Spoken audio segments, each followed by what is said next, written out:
सो आज हम प्रैक्टिकल करने जा रहे हैं ओम्स लॉ पे, जो आपने क्लास 10th में पहले भी हम पढ़ चुके हैं। हमारी पुरानी वीडियोस में आपने उसके बारे में पढ़ा है। So we are going to start about Ohm's law. तो ओम्स लॉ हमने पहले भी पढ़ा हुआ है कि ओम्स लॉ कहता है कि जो चेंज इन पोटेंशियल है that will be directly proportional to the I K, यानी कि जितना ज़्यादा पोटेंशियल का बदलाव चेंज इन पोटेंशियल रखेंगे, जितना ज़्यादा पोटेंशियल डिफरेंस होगा उतना ज़्यादा करंट उस सिस्टम के अंदर फ्लो करेगा। तो उसके लिए ओम्स लॉ का एप्लीकेशन जब हम देखेंगे तो उसमें सबसे पहले हमें निकालना होता है लीस्ट काउंट। लीस्ट काउंट का फॉर्मूला क्या होता है? Range of any scale over number of divisions.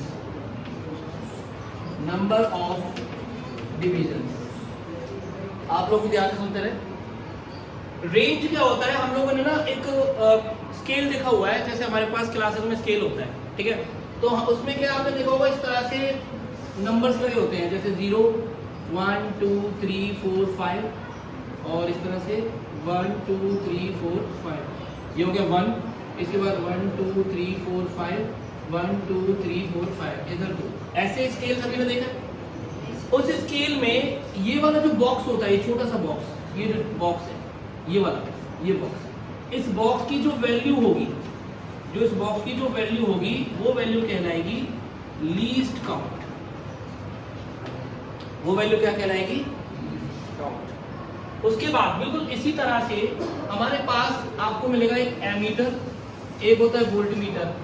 Ammeter में हमारे पास इस तरह से बने होते हैं, इधर ऐसे स्केल होगा आपके सामने 1 2 3 4 2 3, इस तरह से 4, इस तरह से स्केल हमारे सामने होगा, ठीक है? जहां हमें क्या देखना है, हमें उसका जब लीस्ट काउंट निकालना है, लीस्ट काउंट मान लेते हैं ये मेरा एम्पियर में है, तो हमें क्या करना है, हमें सबसे पहले इसकी रेंज देखनी है। तो देखो, देख के अंदाजा लग रहा है कि इसकी रेंज कितनी है, मैक्सिमम 4 एम्पियर। तो इसकी रेंज हो जाएगी हमारे पास 4 अपॉन, इसके बाद इसमें कितने नंबर ऑफ डिविजन्स हैं, तो देखो 1 2 3 4 और 5, ऐसे 5 10 15 20 25 और 30। तो यहाँ कितने हो गए हमारे पास? 30 डिविजन्स हो गए। तो इसको हम जब डिवाइड कर देंगे तो हमारे पास कितने एम्पियर इसका लीस्ट काउंट आएगा। अब हम डिवाइस दिखाते हैं और डिवाइस, अब आपके सामने हमारे पास ये एपरेटस है जिसमें एक वोल्ट मीटर हमने लिया है। इसमें हमें वोल्ट में दे रखी है वैल्यू। अब यहाँ हमें देख के अंदाज़ा लग रहा है कि इसकी रेंज क्या होगी। तो इसकी जो रेंज है वो है 5 वोल्ट की। तो इसको हम लिख देंगे, इसकी रेंज है हमारे पास, range that is equals to 5 volt. इसके साथ फिर हम इसके नंबर ऑफ डिविजन्स काउंट करेंगे, जो कि कितने हैं? 1 2 3 4 और 5। सो 5 10 15 20 25 30 35 40 45 और 50। तो टोटल नंबर ऑफ डिविजन्स हमारे पास क्या हो जाते हैं? वो हो जाते हैं हमारे पास 50। तब जब हम इसका लीस्ट काउंट निकालेंगे, लीस्ट काउंट, तो वो हमारे पास हो जाएगा रेंज यानी कि 5 अपॉन नंबर ऑफ डिवीज़न यानी कि 50, यानी आपका बन जाएगा 1/10, यानी that will be equals to 0.1 volt. उसी तरह से हम कैलकुलेट करेंगे एमीटर की। हमने एक एमीटर लिया, यहाँ हमारे पास MA लिखा हुआ है, जिसका मतलब होता है मिली एम्पियर। मिली, M का मतलब मिली, और ये जो वैल्यू हमें नापेगा ये मिली एम्पियर में नापेगा। इसके बाद हमारे सामने आता है रेंज। तो इसमें भी हम रेंज देखते हैं, तो हमें देख के अंदाज़ा लग रहा है कि 500 मिली एम्पियर की इसकी रेंज है। तो रेंज हम लिख लेंगे इसकी, जो कि है 500 मिली एम्पियर। अब उसके बाद नंबर ऑफ डिविजन्स हम इसमें काउंट करेंगे, कितने नंबर ऑफ डिविजन्स हैं। तो 5 10 20 30 40 और 50। तो टोटल नंबर ऑफ डिविजन्स जो हमारे सामने आते हैं दैट इज 50। तब हम निकालेंगे इसका लीस्ट काउंट। लीस्ट काउंट वो क्या हो जाता है? रेंज यानी कि 500 अपॉन नंबर ऑफ डिवीज़न यानी कि 10 मिली एम्पियर। तो इसका मतलब क्या है कि जो ये एक बॉक्स है, जो ये एक बॉक्स आ रहा है छोटा सा, ये एक बॉक्स 10 मिली एम्पियर की रेंज रखता है। तो इस तरह से हम पहले इसकी रेंज निकालेंगे और लीस्ट काउंट कैलकुलेट करेंगे। लीस्ट काउंट के बाद हमारा आगे का प्रैक्टिकल शुरू होता है। तो यहाँ पे हम लोगों ने least count of volt meter और लीस्ट काउंट ऑफ एमीटर लिख लिया है, और एक टेबल हम लोगों ने पहले से ही बना रखी है जिसमें हमें लिखना है सीरियल नंबर, हम कितनी रीडिंग्स ले रहे हैं, उसके बाद वोल्ट मीटर की रीडिंग जो हमारे पास यहाँ आएगी, एमीटर की रीडिंग जिसे हम यहाँ लिखेंगे, और रेजिस्टेंस जो हम कैलकुलेट करेंगे जिसका फॉर्मूला होता है R=V/I। तो यहाँ पर जो वोल्ट मीटर की रीडिंग है उसको हम V से डिनोट करते हैं, एमीटर की रीडिंग को हम I से डिनोट करते हैं, और रेजिस्टेंस का जो फॉर्मूला होता है R=V/I।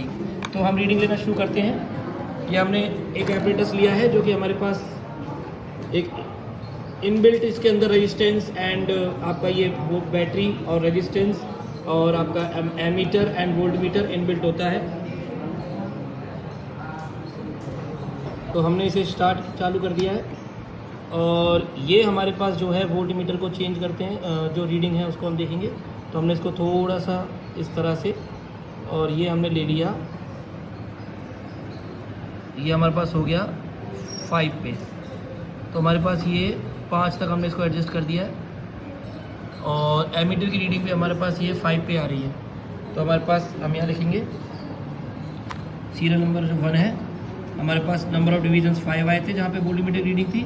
5 इंटू में least count of volt meter जो कि 0.1 है, यानी 0.5 वोल्ट। ऐसी करंट का भी हमारे पास 5 आ रहा है। 5 इंटू में 10 हमारे पास इसकी लीस्ट काउंट है जो कि हमारे पास हो जाएगा 50 मिली एम्पियर। तो अब रेजिस्टेंस का फॉर्मूला हमारे पास क्या हो जाएगा 0.5 यानी कि V/I, यानी कि 50 गुना में 10 की पावर -3 मिली एम्पियर को एम्पियर में कन्वर्ट कर दिया। पॉइंट हटाएंगे तो मल्टीप्लाई बाई 10। इसके बाद हमारे पास हो जाता है 5/50 इंटू 10 टू द पावर -2, और आप इसको लिख सकते हो 5/50 इंटू में 100, 50 से कट जाएगा 2 बार, ये आपका हो जाएगा 10 ओम का हमारा रेजिस्टेंस आ जाता है। अब दूसरी रीडिंग हम लेते हैं इसी तरह से। दूसरी रीडिंग के लिए हमने इसको थोड़ा सा आगे बढ़ा दिया, और ये हमारा चला गया 1 पे। तो आप देख सकते हैं ये 1 पे है हमारे पास, और 1 का मतलब हमारे पास यहाँ नंबर ऑफ जो डिवीजन्स हैं वो हमारी हो जाती हैं 10 इंटू में 0.1, ये हमारे पास हो जाएगा 1 वोल्ट। उसी तरह से हमारे पास जो एमीटर की जो रीडिंग आती है वो भी हमारे पास आती है 100 पे।